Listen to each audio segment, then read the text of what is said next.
ॐ सोमनाथाय नमः।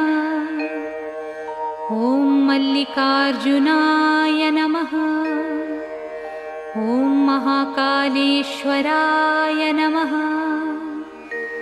ॐ ओंकारेश्वराय नमः। ॐ वैद्यनाथाय नमः। ॐ भीमशङ्कराय नमः। ॐ रामेश्वराय नमः।